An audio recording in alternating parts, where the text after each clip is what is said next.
আজ আমি রবীন্দ্রনাথ ঠাকুরের পুনশ্চ কাব্যগ্রন্থ থেকে একটি কবিতা পাঠ করব। তবে তার আগে পুনশ্চ কাব্যগ্রন্থটি নিয়ে কিছু কথা বলতে চাই। 1932 সালে রবীন্দ্রনাথ ঠাকুর রাশিয়া থেকে ফেরত আসবার পর পুনশ্চ কাব্যগ্রন্থটি প্রকাশ করেছিলেন। সেই সময় তার বয়স ছিল 71 কি 72। জীবনের এই বয়সে পৌঁছেও রবীন্দ্রনাথ ঠাকুর তার যে নিজস্ব কবিতা লেখার শৈলী, সেটাকে পাশ কাটিয়ে একটু অ্যাডভেঞ্চারের রাস্তায় হেঁটে অন্যভাবে কবিতা লেখবার একটা চেষ্টা করেছিলেন এই পুনশ্চ কাব্যগ্রন্থে। আমি যে সময়ের কথা বলছি, অর্থাৎ 1932 সাল, তার কয়েক বছর আগেই কবি বুদ্ধদেব বসু তার প্রথম কাব্যগ্রন্থ প্রকাশ করেছিলেন, যার নাম ছিল বন্দির বন্দনা। আর ওই বছরই 1932 সালেই কবি বিষ্ণু দে তিনি নিয়ে এসেছিলেন তার প্রথম কাব্যগ্রন্থ, যার নাম ছিল উর্বশী ও আর্টেমিস। আর কয়েক বছর বাদেই কবি সমর সেন তিনি প্রকাশ করবেন তার প্রথম কাব্যগ্রন্থ, যার নাম ছিল কবিতা। আর 1940 সালে তো আমরা জানি কবি সুভাষ মুখোপাধ্যায় তিনি যখন ছাত্র ছিলেন সেই অবস্থাতেই তার প্রথম কাব্যগ্রন্থ প্রকাশ করেছিলেন, যার নাম ছিল পদাতিক। যেটা বলতে চাইছি, রবীন্দ্র পরবর্তী সময়ের যে নবীন কবির দল, তারা তখন একটু অন্যভাবে কবিতা লেখবার চেষ্টা করছিলেন। কবিতায় যেন থাকে কথ্য ভাষার একটা সৌষ্ঠব, সেখানে পদ্যের পেলবতা নয়, সেখানে যেন প্রাধান্য পায় গদ্যের ঋজুতা। আর কবিতা যেন একটু কম লিরিক্যাল হবে কিন্তু কম, তার মধ্যে যেন থাকে গদ্য ছন্দ। তো এখন গদ্য ছন্দই বলুন বা লিরিক্যাল প্রোজই বলুন, এটা নতুন কিছু নয় রবীন্দ্রনাথ ঠাকুরের কাছে। কারণ 10 বছর আগেই 1922 সালে তিনি প্রকাশ করেছিলেন তার একটি গ্রন্থ, যার নাম ছিল লিপিকা। সেই লিপিকা ছিল গদ্য ছন্দে লিখিত বেশ কিছু গদ্যের সমাহার। যেটা নতুন পুনশ্চতে, সে নতুন যে জিনিসটা সেটা হলো যে পুনশ্চ কাব্যগ্রন্থের সমস্ত কবিতার মধ্যেই রয়েছে বস্তু জগতের একটা অনুপুঙ্খ বয়ান, যেটা পড়লে মনে হবে যেন একটা ছোট গল্প পড়ছি। কি নেই সেখানে? সেখানে দার্জিলিং ভ্রমণের কথা আছে, সেখানে রয়েছে লোনা ধরা দেওয়ালে টিকটিকির বাসের গল্প, বাস, ট্রেন, ট্রাম ইত্যাদি বিভিন্ন যোগাযোগ মাধ্যমের গল্প, হাভানা চুরুটের গল্প। এরকম বিভিন্ন ধরনের বস্তু জগতের একটা পুঙ্খানুপুঙ্খ বিবরণ থাকার জন্য যখনই সেই কবিতাগুলো পড়া হয়, মনে হয় যেন একটা ছোট গল্প পড়ছি। এই একটা জিনিস পুনশ্চ কাব্যগ্রন্থের সমস্ত কবিতাগুলোর মধ্যেই লক্ষ্য করা যায়। আর যে জিনিসটা লক্ষ্য করা যায়, যে যেমন লিপিকা গ্রন্থে সীমা ছাড়িয়ে অসীমে গিয়ে প্রশ্নের উত্তর খোঁজার একটা প্রয়াস, সেই জিনিসটা কিন্তু পুনশ্চতে নেই। পুনশ্চতে সীমা ছাড়িয়ে অসীমে না গিয়ে ওই ধলেশ্বরী নদীর তীরটি পর্যন্ত গিয়েই সমস্ত প্রশ্ন খোঁজার একটা প্রয়াস চোখে পড়ে। আর সেই প্রশ্নের উত্তরও পাওয়া যাচ্ছে, বেশি দূরে যেতে হচ্ছে না, অসীমে যাওয়ার কোনো প্রয়োজন পড়ছে না। আর সর্বশেষ যে কথাটা বলবো, চিত্রশিল্পে বা চিত্রশিল্প বা ছবি আঁকার ক্ষেত্রে একটা খুব প্রয়োজনীয় বা একটা খুব ইম্পর্টেন্ট বা প্রয়োজনীয় একটা ধাপ, সেটা হচ্ছে ফিনিশিং টাচ। মানে একদম ছবির শেষ পর্যায়ে পৌঁছে তুলির কয়েকটা শেষ আঁচড়, যেটা না পড়লে ছবি বোবা হয়ে থেকে যায়, সে কথা বলতে পারে না। এই ফিনিশিং টাচ এতটাই গুরুত্বপূর্ণ যে এমনকি রিভার্স আর্ট, মানে যেটা গ্লাস পেন্টিং এ ব্যবহৃত হয়, সেখানেও ফিনিশিং টাচের প্রয়োজন হয়। আর মজার ব্যাপার যেটা, সেটা হলো সেখানে ফিনিশিং টাচটা দিতে হয় সবার আগে, কারণ এটা রিভার্স পেন্টিং। যেটা বলতে চাইছি, রবীন্দ্রনাথ নিজে একজন খুব উঁচু দরের চিত্রশিল্পী ছিলেন। আর এই পুনশ্চ কাব্যগ্রন্থে তার যে চিত্রশিল্পের যে অভিজ্ঞতা, সেই অভিজ্ঞতা যেন ধরা পড়েছে প্রতিটি ছত্রে। প্রতিটি ছত্রে যেন রয়েছে বিভিন্ন রকমের রঙের আঁচড়, যেগুলো হয়তো না থাকলে আম, আহ, কবিতার ওই ছত্রগুলি কাহিনী চিত্র হয়ে আমাদের চোখের সামনে প্রতিভাত হতে পারত না। তারা হয়তো একটা চিত্র হিসাবে উঠে আসতো, সাদা কালো চিত্র হিসাবে, কিন্তু কাহিনী চিত্র হয়ে আমাদের চোখের সামনে ভাসতো না। এই জিনিসটা পুনশ্চ কাব্যগ্রন্থে বেশ ভালোভাবে আহ, লক্ষ্য করা যায়। আর রবীন্দ্রনাথ ঠাকুর কেন বিশ্বকবি, সেটা তো সহজেই অনুমেয়। কারণ জীবন সায়ান্নে পৌঁছে তিনি যখন লক্ষ্য করলেন যে আকাশে বাতাসে নতুনভাবে কবিতা লেখার একটা আহ্বান, তিনি সেই আহ্বানে সাড়া দিয়ে ওই ধারায় কবিতা লিখতে সচেষ্ট হলেন। আর আমাদের একটা সুন্দর কাব্যগ্রন্থ পুনশ্চ উপহারও দিলেন। এই কারণেই তিনি বিশ্বকবি। তিনি নতুনকে উপেক্ষা না করে দুহাত বাড়িয়ে তাকে আবাহন করেছিলেন। তো আমি আজকে যে কবিতাটি পড়ব পুনশ্চ কাব্যগ্রন্থ থেকে, তার নাম হচ্ছে ক্যামেলিয়া।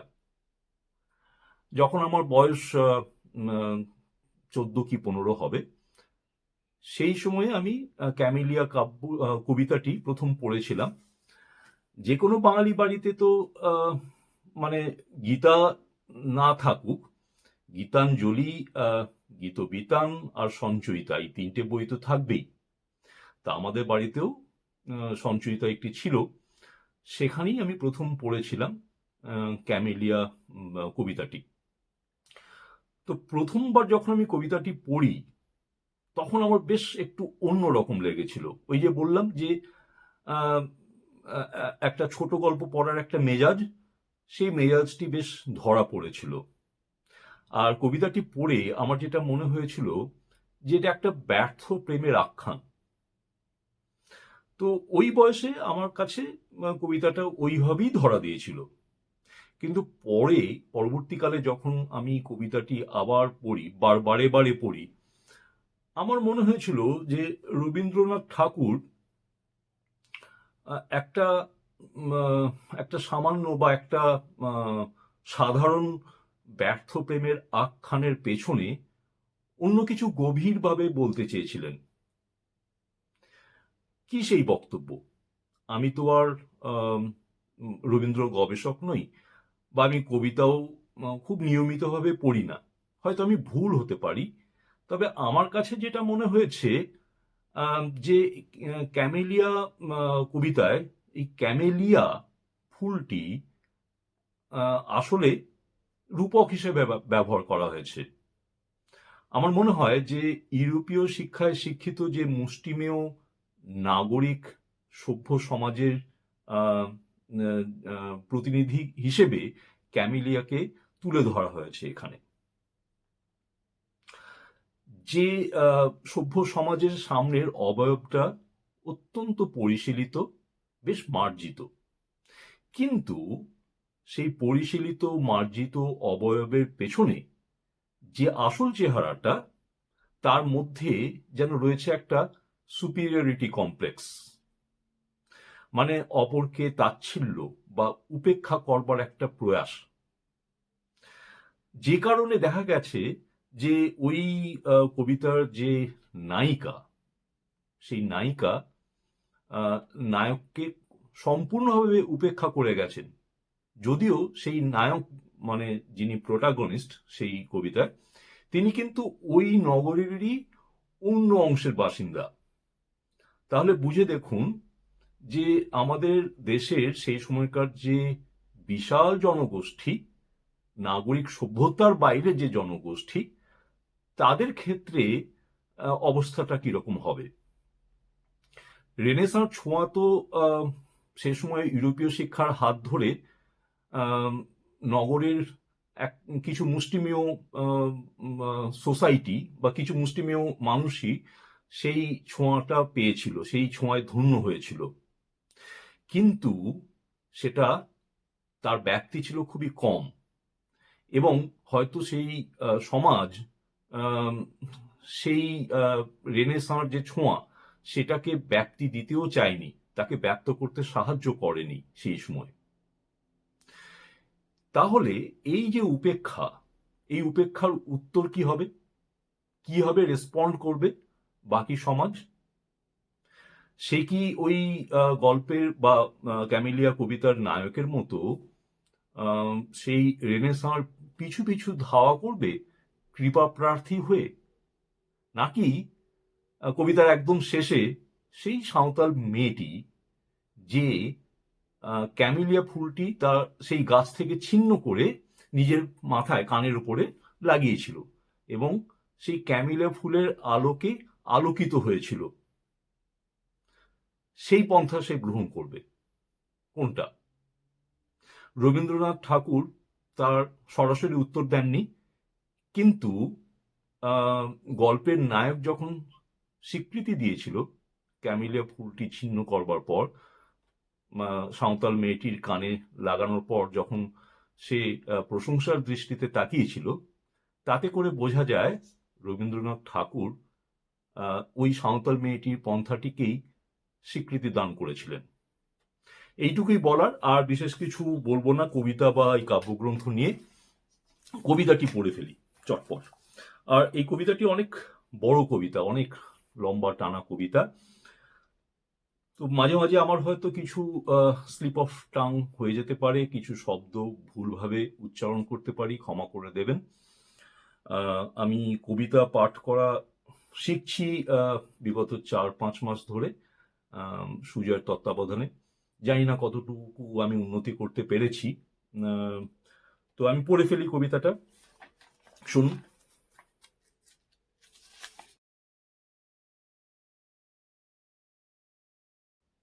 ক্যামেলিয়া। নাম তার কমলা, দেখেছি তার খাতার উপরে লেখা। সে চলেছিল ট্রামে তার ভাইকে নিয়ে কলেজের রাস্তায়। আমি ছিলাম পিছনের বেঞ্চিতে। মুখের এক পাশে নিটোল রেখাটি দেখা যায়, আর ঘাড়ের উপর কোমল চুলগুলি খোঁপার নিচে। কোলে তার ছিল বই আর খাতা। যেখানে আমার নাম্বার সেখানে নামা হলো না। এখন থেকে সময়ের হিসাব করে বেরোই। সেই হিসাব আমার কাজের সঙ্গে ঠিকটি মেলে না, প্রায় ঠিক মেলে ওদের বেরোবার সময়ের সঙ্গে। প্রায়ই হয় দেখা। মনে মনে ভাবি, আর কোনো সম্বন্ধ না থাক, ও তো আমার সহযাত্রিনী। নির্মল বুদ্ধির চেহারা ঝকঝক করছে যেন। সুকুমার কপাল থেকে চুল উপরে তোলা, উজ্জ্বল চোখের দৃষ্টি নিঃসংকোচ। মনে ভাবি, একটা কোনো সংকট দেখা দেয় না কেন? উদ্ধার করে জন্ম সার্থক করি। রাস্তার মধ্যে একটা কোনো উৎপাত, কোনো একজন গুন্ডার স্পর্ধা, এমন তো আজকাল ঘটেই থাকে। কিন্তু আমার ভাগ্যটা যেন ঘোলা জলের ডোবা। বড় রকম ইতিহাস ধরে না তার মধ্যে। নিরীহ দিনগুলো ব্যাঙের মতো একঘেয়ে ডাকে। না সেখানে হাঙর কুমিরের নিয়ন্ত্রণ, না রাজহাঁসের। একদিন ছিল ঠেলাঠেলি ভিড়। কমলার পাশে বসেছে একজন আধা ইংরেজ। ইচ্ছে করছিল অকারণে টুপিটা উড়িয়ে দিই তার মাথা থেকে, ঘাট ধরে তাকে রাস্তায় দিই নামিয়ে। কোনো ছুতো পাইনে, হাত নিষ্পিস করে। এমন সময় সে একটা মোটা চুরুট ধরিয়ে টানতে করলে শুরু। কাছে এসে বললুম, ফেলো চুরুট। যেন পেলেই না শুনতে, ধোঁয়া ওড়াতে লাগলো বেশ ঘোরালো করে। মুখ থেকে টেনে ফেলে দিলেন চুরুট রাস্তায়। হাতে মুঠো পাকিয়ে একবার তাকালো কটমট করে, আর কিছু বললে না, এক লাফে নেমে গেল। বোধ হয় আমাকে চেনে, আমার নাম আছে ফুটবল খেলায়, বেশ একটু চওড়া গোছের নাম। লাল হয়ে উঠল মেয়েটির মুখ। বই খুলে মাথা নিচু করে ভান করলে পড়বার। হাত কাঁপতে লাগলো। কটা খেয়েও তাকালে না বীর পুরুষের দিকে। আপিসের বাবুরা বললে, বেশ করেছেন মশায়। একটু পরেই মেয়েটি নেমে পড়ল অজায়গায়। একটা ট্যাক্সি নিয়ে গেল চলে। পরদিন তাকে দেখলুম না, তার পরদিনও না। তৃতীয় দিনে দেখি একটা ঠেলা গাড়িতে চলেছে কলেজে। বুঝলুম ভুল করেছি, গোয়ারের মতো। ও মেয়ে নিজের দায় নিজেই পারে নিতে, আমাকে কোনো দরকারই ছিল না। আবার বললুম মনে মনে, ভাগ্যটা ঘোলা জলের ডোবা। বীরত্বের স্মৃতি মনের মধ্যে কেবলই আজ আওয়াজ করছে, ঠাট্টার মতো। ঠিক করলুম ভুল শোধরাতে হবে। খবর পেয়েছি গরমে ছুটিতে ওরা যায় দার্জিলিংয়ে। সেবার আমারও হাওয়া বদলাবার জরুরি দরকার। ওদের ছোট্ট বাসা, নাম দিয়েছে মতিয়া। রাস্তা থেকে একটু নেমে এক কোণে, গাছের আড়ালে, সামনে বরফের পাহাড়। শোনা গেল আসবে না এবার। ফিরব মনে করেছি, এমন সময় আমার এক ভক্তের সঙ্গে দেখা। মোহনলাল, রোগা মানুষটি, লম্বা, চোখে চশমা। দুর্বল পাকযন্ত্র দার্জিলিং এর হাওয়ায় একটু উৎসাহ পায়। সে বললে, তনুকা আমার বোন, কিছুতে ছাড়বে না তোমার সঙ্গে দেখা না করে। মেয়েটি ছায়ার মতো, দেহ যতটুকু না হলে নয় ততটুকু। যতটা পড়াশোনায় ঝোঁক, আহারে ততটা নয়। ফুটবল সর্দারের পরে তাই এত অদ্ভুত ভক্তি। মনে করলে আলাপ করতে এসেছি সে আমার দুর্লভ দয়া। হায় রে ভাগ্যের খেলা। যেদিন নেমে আসবো তার দুদিন আগে তনুকা বললে, একটি জিনিস দেব আপনাকে, যাতে মনে থাকবে আমাদের কথা। একটি ফুলের গাছ। কি এক উৎপাত। চুপ করে রইলেন। তনুকা বললে, দামি দুর্লভ গাছ, এদেশের মাটিতে অনেক যত্নে বাঁচে। জিজ্ঞেস করলেন, নামটা কি? সে বললে, ক্যামেলিয়া। চমক লাগলো। আরেকটা নাম ঝলক দিয়ে উঠল মনের অন্ধকারে। হেসে বললেন, ক্যামেলিয়া, সহজে বুঝি এর মন মেলে না?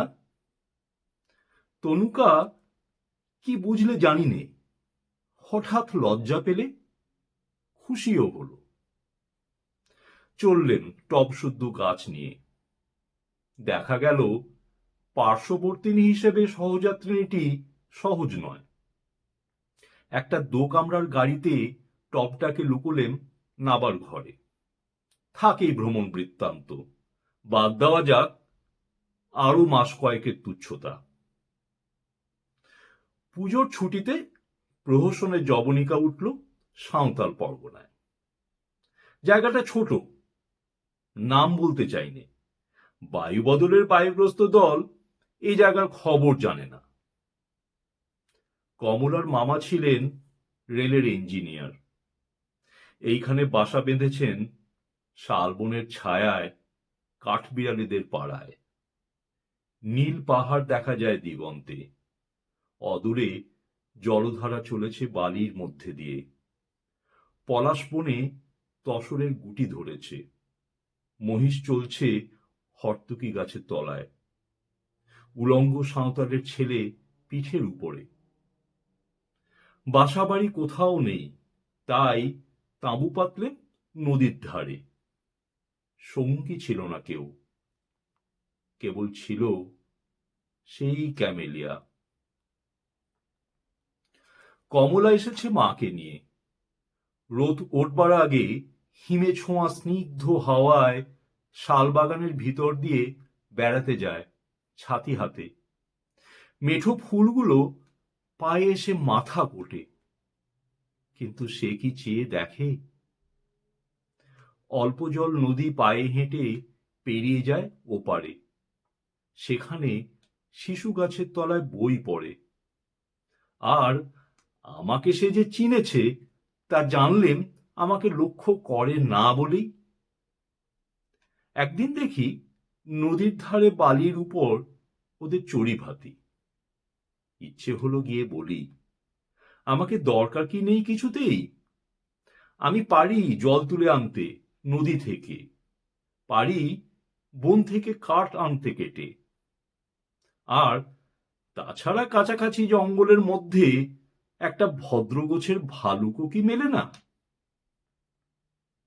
দেখলেন দলের মধ্যে একজন যুবক, শর্ট পরা, গায়ে রেশমের বিলিতি জামা, কমলার পাশে পা ছড়িয়ে হাভানা চুরুট খাচ্ছে। আর কমলা অন্য মনে টুকরো টুকরো করছে শ্বেত জবার পাপড়ি। পাশে পড়ে আছে বিলিতি মাসিক পত্র। মুহূর্তে বুঝলেন এই সাঁওতাল পরগনার নির্জন কোণে আমি অসহ্য অতিরিক্ত, ধরবে না কোথাও। তখনই চলে যেতেন, কিন্তু বাকি আছে একটি কাজ। আর দিন কয়েকেই ক্যামেলিয়া ফুটবে, পাঠিয়ে দিয়ে তবে ছুটি।